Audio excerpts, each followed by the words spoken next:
Bom dia a todos. O vídeo aula de hoje vai ser uma revisão do conteúdo que irá ser cobrado na avaliação do segundo bimestre. Além do vídeo de hoje, a gente vai abordar os temas.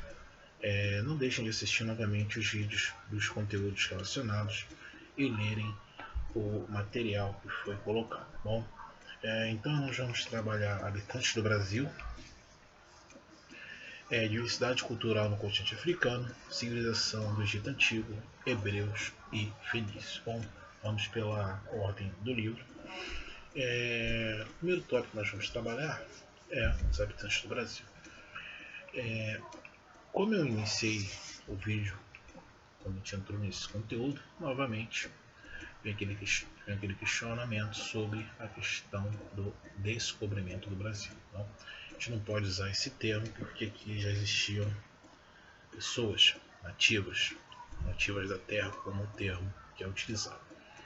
Então, durante muito tempo, a data aproximada do período de ocupação do território brasileiro é uma data que varia muito através do estudo da arqueologia. Você tem várias teorias de ocupação da América, que nós já estudamos. Entre elas você tem a migração pelo Estreito de Bering e rotas marítimas, e a mais atual seria uma rota vindo do continente africano. Isso se dá principalmente pelo achado do crânio de Luzia, uma negroide, que é a possibilidade dela ter vindo do continente africano. Pelo Oceano Pacífico, acredita-se que essa ocupação da América toda tinha se dado pela migração a partir de eles irem em arquipélago a arquipélago até chegar ao continente. No caso da América, pelo Estreito de Bering. E a mais atual, vindo diretamente da África, onde você tem uma datação aproximada entre 30 a 50 mil anos. Essa datação é defendida pela Neide Guidon, que eu botei o material lá do Parque Antropológico que ela tem do estudo e a sua importância na contribuição da construção do passado da ocupação do território brasileiro. Essas civilizações antigas, período da pré-história, apesar que hoje ainda no Brasil nós temos comunidades indígenas ou nativas da terra que ainda vivem em período pré-histórico e nem na idade da utilização do metal ainda chegar. Da mesma forma que a gente tem hoje sociedades nativas da terra que chamamos de índio, que vivem em total compartilhamento com a tecnologia do homem. O termo homem branco, que é utilizado para explicar a cultura ocidental. Essa terminologia adotada pelos europeus. Esse mesmo europeu que vem com a sua política etnocêntrica de uma cultura superior, principalmente no período de colonização da América, que nós veremos mais profundamente no próximo ano, no 7º ano. Então, para você descobrir essa ocupação do território, o que é mais importante são os vestígios. Lembrando que o historiador ele sempre estuda com material. A pesquisa do historiador, do antropólogo, da arqueologia, ele se dá através de material. Então, através dessas evidências que somente foram encontradas em depósitos de restos desses povos primitivos que nós chamamos de sambaquis, que é aquele conjunto de conchas, você tem o sambaqui natural e o sambaqui criado pelo homem. Então, na verdade, o sambaqui seria um grande depósito de lixo, aonde o acúmulo e o aumento dessa quantidade, se através do estudo nós conseguimos determinar a questão da ocupação, a questão dos hábitos alimentares, e muitos desses sambaquis também se encontrou ossadas humanas. Eu comentei com vocês que o carioca mais antigo foi localizado na área de Barra de Guaratiba, onde você tem o sambaqui e tem até a reconstrução da face desse carioca através do estudo da antropologia. Então essa ocupação do território brasileiro vai se dar em diferentes épocas e em determinadas regiões. Se na região aqui entre Minas Gerais e Rio de Janeiro você tem uma possível colonização negroide, se você for pela parte de cima do território, você possivelmente também tem uma colonização indígena. Então o Brasil durante um tempo passou por hordas ou períodos de colonização. Então é fundamental nós termos esse conhecimento do passado para entendermos como esses processos migratórios que decorreram, né, durante séculos fizeram a ocupação do território e a construção da nossa identidade. Bom, onde encontraríamos esse crânio, ela se localizaria no museu, aquele mesmo museu que eu comentei com vocês, que sofreu aquele incêndio, e parte desse material, infelizmente, se perdeu, e a grande parte também, apesar do avanço da ciência, você não tem uma possível recuperação do material. Bom, então essas ordens migratórias de ocupação do território, você tem tanto pelos mares, também pela parte de cima. Bom, e é claro que essa teoria da Guidon, ela entra em contradição à teoria mais aceita, que seria a primeira ordem de ocupação do continente americano pela parte de cima. Bom, é claro que isso é um processo de estudo, de análise de fato, que no tempo da formulação do conceito, dos fatos e a construção, isso é um processo demorado. Bom, mas a teoria já existe e ela defende isso desde a década de 70, quando ela monta o seu espaço no parque, onde tem a exposição desse período de ocupação. Uma outra prova também que você tem são as pinturas rupestres. Diferente do que você tem na parte costeira, onde esses povos basicamente consumiam o alimento vindo do mar, quando você vai para a região interna do país, que seria hoje o Brasil, você tem consumo de raízes. É aí que você tem o surgimento também de coletores e caçadores. Os caçadores geralmente são grupos formados por homens. Você já tinha uma certa divisão de tarefas nas sociedades primitivas, em que essa caça caberia ao homem. E, no caso, os coletores de frutos ou raízes, ou com o passar do tempo, o descobrimento e o uso da que seria a agricultura, caberia inicialmente às mulheres. Então, os hábitos alimentares dos povos de ocupação costeira são completamente diferentes da ocupação interna do Brasil. Bom, e é claro que essa diversidade de ocupação do território, e isso de certa forma trouxe um enriquecimento importantíssimo para a nossa sociedade. Porque novamente eu reafirmo, você chamar todos de índio é uma forma não correta de se dirigir a esses povos, já que cada um deles você vai ter uma origem diferente, que seriam os mitos de origem. Você vai ter a questão religiosa, a questão linguística, a questão dos hábitos como sociedade. Bom, entender também que esse conceito de sociedade lá atrás não existia, tá? Esse é um conceito que foi criado com o passar do tempo decorrente do estudo da antiguidade. Bom, o outro ponto que nós também estudamos é o continente africano e a sua origem. A África, ela é composta por mais de 50 países, e cada país desse, lá atrás, você tinha uma formação geopolítica completamente diferente. Da mesma forma que temos que entender que nem todo africano fala a mesma língua, tem o mesmo hábito, os mesmos costumes. Cada sociedade dessa, ela é única na sua construção cultural. Bom, também estudamos que esses povos africanos, inicialmente nômades, seminômades e completamente sedentários, somente na parte de cima da África se desenvolveram grandes civilizações, como nós vamos ver um pouquinho mais à frente, a civilização egípcia, e as trocas comerciais entre esses povos, principalmente pelas caravanas que seguiam o deserto, ou os povos berbéres, foram fundamentais para criar essa ligação, essa relação não só de comércio, como também cultural entre as sociedades do continente africano. É claro que nem toda sociedade africana ela tem um grau de desenvolvimento pós-idade dos metais, naquele período. Bom, Até hoje você tem grupos sociais que ainda vivem na idade primitiva. É claro, falam normalmente, mas o modo de vida dentro do conjunto que nós chamamos de aldeia é bem primitivo mesmo, equivalente ao que temos de alguns nativos aqui do Brasil, que no caso são os índios.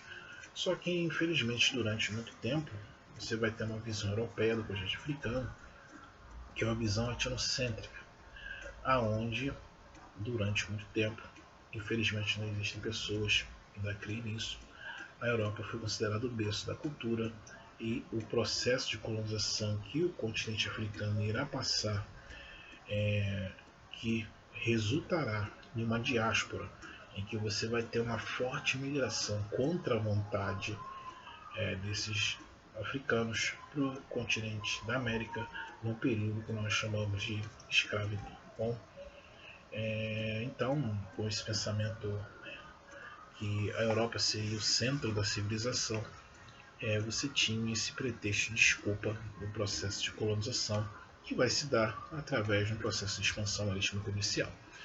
Você vai ver essa outra recolonização da África no século XIX, que vocês vão estudar no 8º ano, que é o período do imperialismo, onde não só a África, como a Ásia,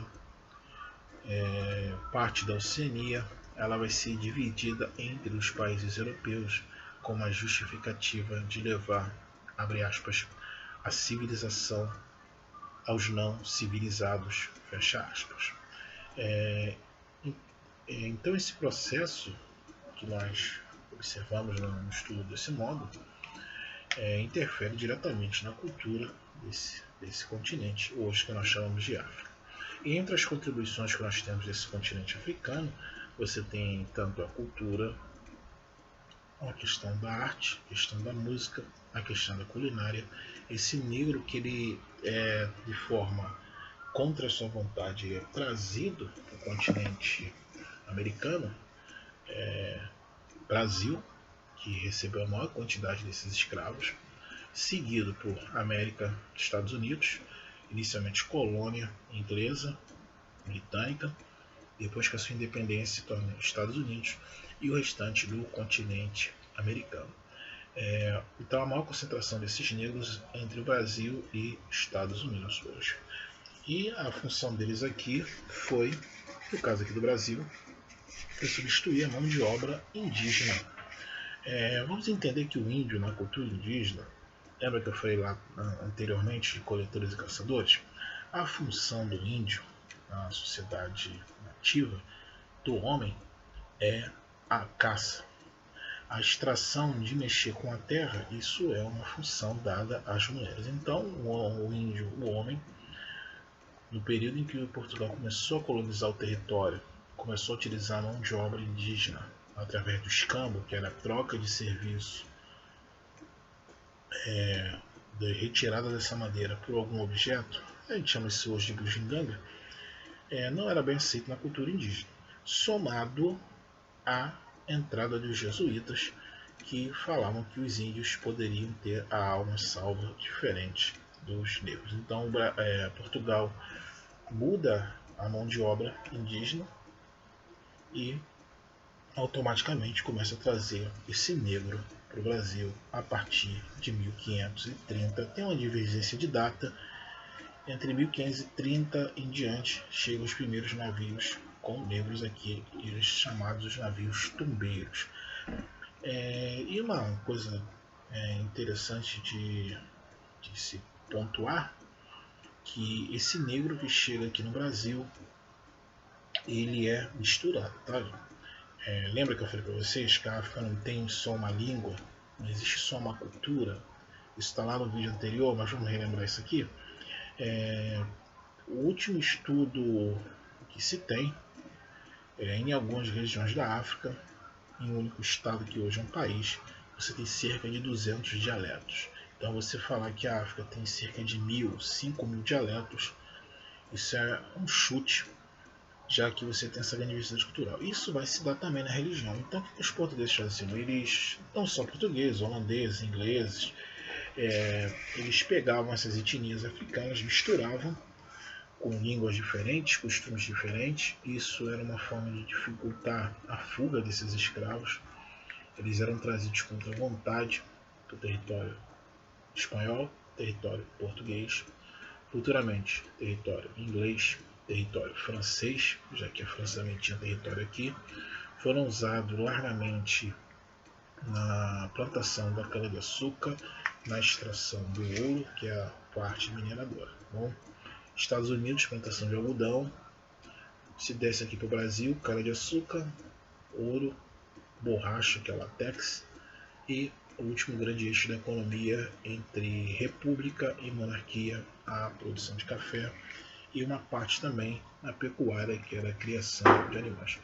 Então, esse negro que saiu da África e chegou no continente, aqui no Brasil, por exemplo, você tinha uma diversidade cultural enorme. Novamente, retornamos àquela ponto que é fundamental. Nem todo africano tem a mesma religião, tem os mesmos hábitos e costumes. Bom, apesar de nós vivemos no século XXI, infelizmente você ainda tem esse pensamento. E hoje, um dos principais pontos a serem preservados nessas sociedades que sofreram essa diáspora é a questão cultural, principalmente na questão da religião. E entre os principais que nós estudamos, então, os bantus e os urubás.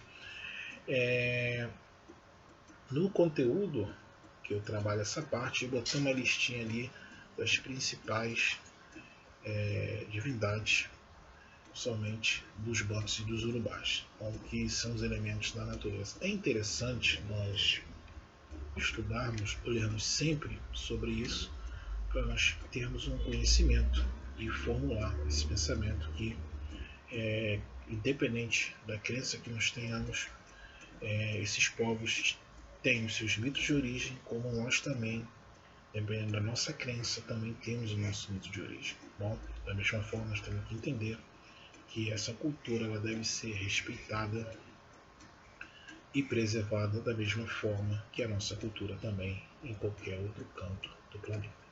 Então você vai ter uma ocupação territorial africana muito diversificada, você vai ter uma atividade de comércio que vai desenvolver na parte lá de cima durante séculos. Essa atividade ainda existe até hoje. Tá? É claro que em vez de você usar as caravanas, os famosos beduínos e camelos, hoje você tem uma ferrovia que corta o deserto do Saara todo, mas mesmo assim, até hoje você tem a tradição das caravanas que possibilitou o encontro dessas culturas, as trocas. Infelizmente, iniciou-se a escravidão.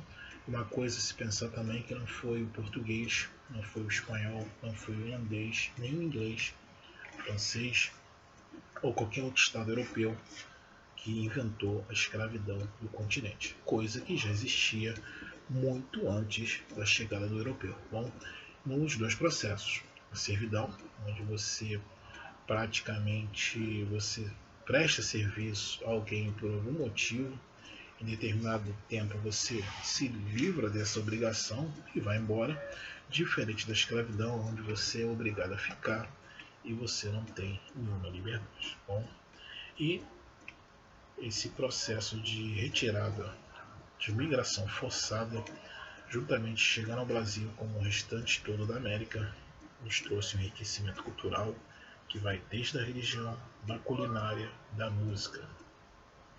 E entre as religiões que nós temos no Brasil, etnia africana, nós temos o candomblé e uma outra também, que é a islâmica. Tá? Muitos desses negros que vieram somente da parte lá de cima, onde hoje seria entre o Egito, eram islâmicos e chegaram e ficaram grande parte concentrada no Nordeste brasileiro. Vocês verão isso mais à frente. Entre as revoltas você vai ter a revolta dos malês, que eram escravos islâmicos. Bom? E continuando na África, uma grande civilização que vai se despontar na África vai ser a civilização egípcia. Nos povos anteriores que nós estudamos, mesopotâmios, nós verificamos que a água foi o principal fator determinante da ocupação da região. Da mesma forma que essa água em abundância, já que Mesopotâmia quer dizer região entre rios, possibilitou o desenvolvimento da agricultura, aonde o homem deixou o papel de ser nômade, passou a ser seminômade e finalmente sedentário a partir da agricultura, do cultivo do próprio cereal e também da criação e domesticação dos animais. No Egito Antigo, também você tem essa semelhança. Você tem o rio Nilo, e segundo os grandes historiadores gregos, o Egito é uma dádiva, graças ao Nilo, e a água do Nilo foi fundamental para a ocupação de todo o território. A história do Egito, como nós vimos no vídeo anterior, ela porta de mais de 2000 anos. É uma sociedade que ela surge, ela vai ter o seu auge e seu apogeu, como qualquer outra grande sociedade lá da antiguidade. E nós vimos também que futuramente são os hebreus, os fenícios e a última grande sociedade, você vai ter os romanos, macedônios e os gregos. Então o rio Nilo, quando ele tem aquele período de cheia, nós estudamos que a água ela invade uma determinada distância do rio. Quando você tem abaixo do rio, essa água retorna ao seu curso normal, sua dimensão, e aquela área que foi inundada, ela se torna fértil, e ali você pode ter a prática da agricultura. Da mesma forma, também estudamos que a construção de canais possibilitou o deslocamento e levar a água em determinados lugares. Porque o rio Nilo, se você for pegar a topografia do rio, ele não é um rio plano. Você tem parte que o rio é mais baixo do que o solo. Então, durante um tempo, os egípcios desenvolveram a gente chama isso hoje de um guindaste. Ele pegava o balde com uma rodana, tirava a água ali e levava para o consumo. Da mesma forma, também estudamos que a sociedade egípcia, você teve o Baixo e o Alto Egito, e com o passar do tempo se unificaram e se tornaram uma só sociedade. Da mesma forma que a sociedade, ela criou uma divisão dentro dela. Você vai ter o faraó, que era o chefe principal, você vai ter o vizir, que era o chefe religioso, você vai ter os chefes, no caso militares, você vai ter a nobreza, sacerdotes, no caso da religião, como eu comentei com vocês. Teremos os escribas, que eram fundamentais principalmente na administração de todo o Egito. Você vai ter os camponeses, a parte do campo, você vai ter os artesãos, você vai ter os escravos e também os comerciantes. Então a sociedade egípcia ela começa a se desenvolver em torno do rio Nilo. Você tem a fixação das pessoas ali por questões da agricultura e da pecuária. Com o tempo se organizam em uma sociedade que ela é dividida por parte e que cada um desses membros tem a sua função.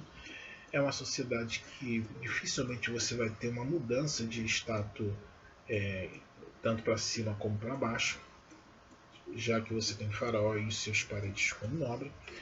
E essa sociedade ela ficou dividida até o fim da sociedade egípcia.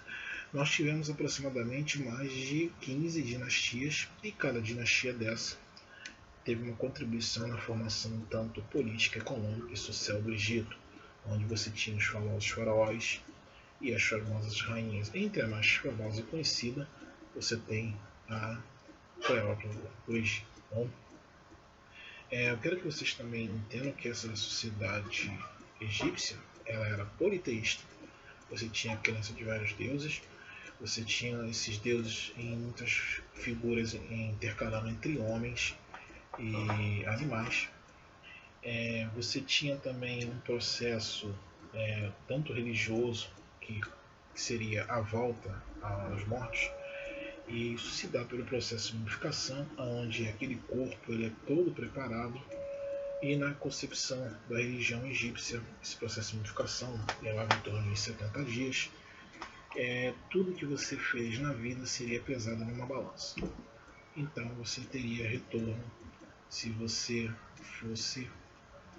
fosse poupado, se suas ações aqui nesse mundo fossem melhor do que as más ações, você seguiria em frente. Quando você retornasse, aquele seu corpo teria que estar preservado, e um desses processos que nós vimos é o processo de mumificação.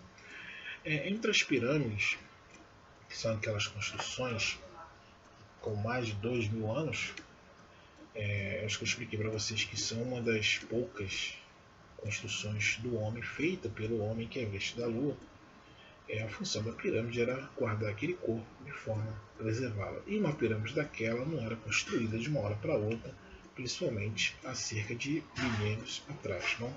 Era um processo demorado. Algumas dessas pirâmides levavam cerca de mais de 20 anos para serem construídas, onde você tirava o bloco da pedreira, levava até a parte da pirâmide e esse bloco ele era encaixado como se fosse um manual de instrução, aonde ficaria fixo.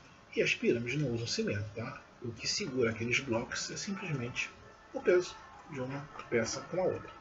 Bom, também expliquei que uma forma de você transportar esses blocos, você puxar eles pela areia, como a areia lá é fofa, é diferente da areia da praia aqui.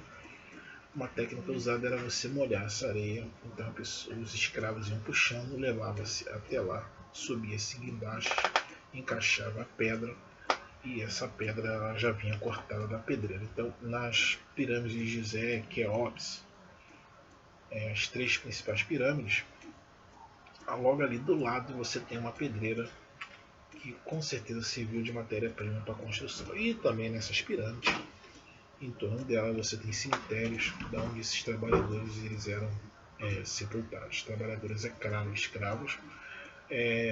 Hoje em dia tem uma discussão que uma parte desses trabalhadores em determinado momento da história do Egito não eram escravos, eram pessoas que trabalhavam por ganhos tanto financeiros como financeiros, questão de dinheiro ou até de alimento.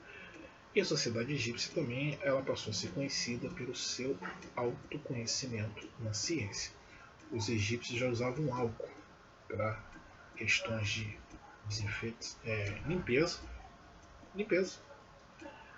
cirurgias, já consumiam bebida alcoólica e essa bebida, quando ela era preparada, ela era colocada no rio Nilo em vasilhames. A correnteza do rio e a água fria deixava ela gelada. Eles tinham também um autoconhecimento da matemática, da geometria, não preciso nem falar por causa da construção das pirâmides, da astronomia, e muito desse conhecimento foi sendo passado com o passar do tempo às outras culturas, porque os egípcios, quando começaram pequeno, começaram a se expandir, outros territórios foram anexados, outros povos foram anexados, e desses povos eram cobrados o que nós chamamos hoje de impostos. A sociedade egípcia, como qualquer outra, ela vai sucumbir, já que ela cresce de uma tal forma e não consegue se manter. Bom, e quem vai dominar tanto os egípcios, eles vão passar por dominações gregas, mas a pior de todas é a romana, que marca o fim dessa sociedade como império, e eles se tornam um território romano dentro do continente africano. Uma coisa importante, não que se esqueçam, tá? O Egito era um continente africano. E uma outra coisa, para nunca se esquecerem, que a maioria dos egípcios, a sua grande parte, eram negras. Bom, eu trabalhei isso com vocês que durante muito tempo o cinema, infelizmente, e até alguns, quando eu falo cinema, a mídia em geral trata esses egípcios como se fossem brancos, os olhos claros, a questão do cabelo, mas por serem do continente africano, eles eram negros, tinham uma cultura altamente desenvolvida, uma sociedade que durou milênios, que muito do seu conhecimento, tanto da matemática, como da astronomia, como da ciência, da anatomia, já que eles tinham um processo de modificação, foi um legado que foi deixado para os dias atuais. Hoje o Egito é um país formado, você não tem mais a cultura egípcia. Hoje lá você tem um estado, que eu vou testar no vídeo para vocês também, um passeio dentro do Egito. Hoje o estado lá é um estado islâmico, onde a cultura e a religião é somente a religião monoteísta e a cultura de países árabes. Bom? E o que sobrou e o que restou da cultura egípcia, hoje no estado você tem a questão do turismo. Bom? E continuando aqui sobre a civilização do Egito, nós vamos entrar na civilização hebraica, que tem uma ligação direta com a civilização egípcia. Na última aula nós estudamos que os hebreus eles vão passar por um processo de migração.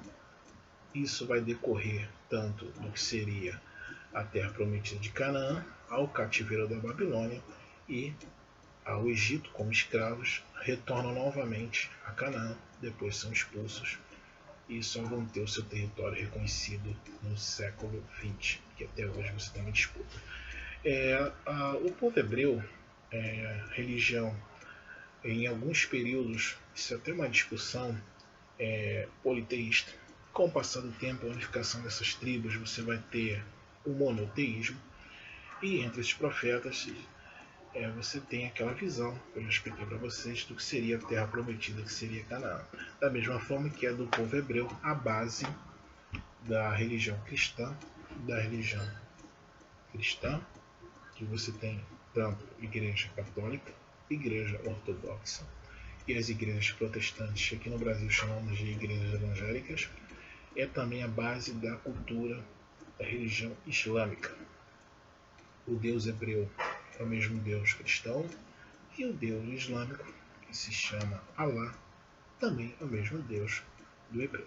Então essas duas religiões, a cristã e a islâmica, a base dela toda vem do povo hebreu. O povo hebreu, com o passar do tempo, a religião monoteísta, você tem um livro que é o Torá, que é o livro sagrado, e se você for pegar o equivalente ao cristianismo, seria o Antigo Testamento. E se você for pegar o islamismo, que não existe o Novo Testamento, seria também equivalente. Tá bom? Esses povos ali naquela região, uma coisa fundamental para a fixação deles foi a Mesopotâmia, novamente, a questão da necessidade de ter água, juntamente com o advento da agricultura, de deixarem de serem povos nômades. Então aquele processo migratório que você vai ter toda naquela região se dá basicamente à procura de terras férteis. Então essa terra prometida, que segundo teve uma visão ou uma mensagem de Deus, temos que entender que nós estamos trabalhando com uma questão religiosa e para algumas sociedades isso é mitologia, da mesma forma que para aqueles que vem uma outra sociedade de uma questão religiosa completamente diferente, também considerado de mitologia. Tá bom?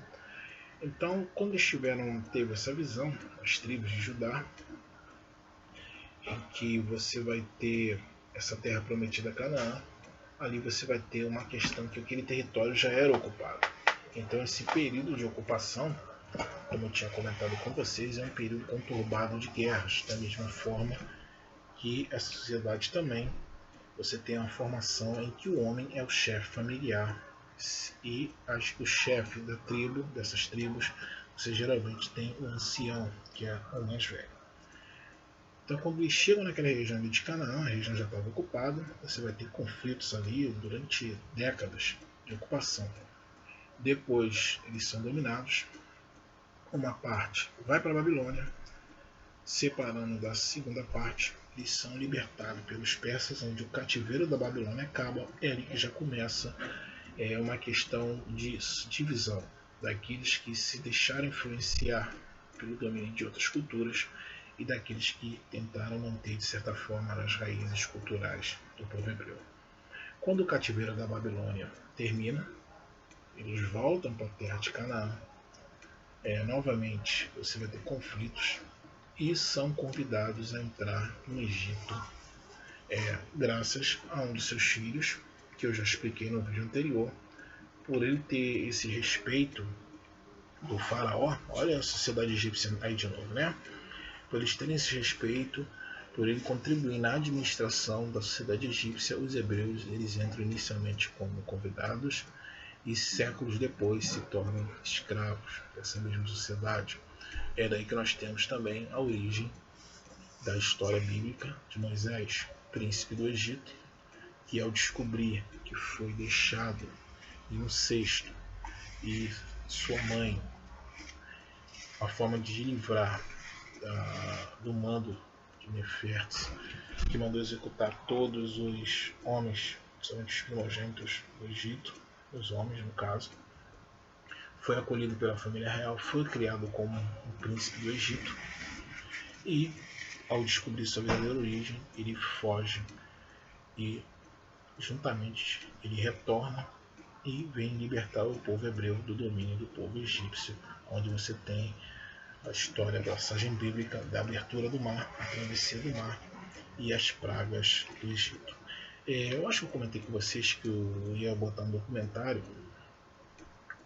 explicando essas questões das pragas, tanto na questão religiosa como também na questão científica. Só que infelizmente esse documentário ele não está disponível, mas eu tenho ele aqui, tá aqui guardado aqui na minha estante de ler, tá aqui guardado aqui na minha estante aqui, que é sobre a pesquisa sobre as tumbas do Egito. Bom, da mesma forma que eu indiquei aquele joguinho, o Assassin's Creed, tá? Quem tiver interesse, fazer um tour pelo Egito, eu botei um vídeo lá também, para vocês terem noção de como realmente era o Egito, a questão da agricultura, a questão das crenças, por serem politeístas, você vai ter também uma grande diferença. E quando chegam os hebreus, e já com aquela cultura deles monoteísta, você vai ter um choque na questão cultural, principalmente na questão religiosa. Bom, então os hebreus, de certa forma, eles saem do Egito, novamente retornam a Canaã e novamente o território continua sendo ocupado por outros povos. Então ali você vai ter um choque tanto cultural e religioso. É daí que vem o surgimento de dois importantes reis da história do povo hebreu, Davi e Salomão. Bom, Davi, a gente tem aquela famosa história do gigante Golias, e Salomão, seu filho, foi onde você vai ter um período próspero da cultura hebraica. É uma região também que nós temos que entender que nunca viveu um processo de paz.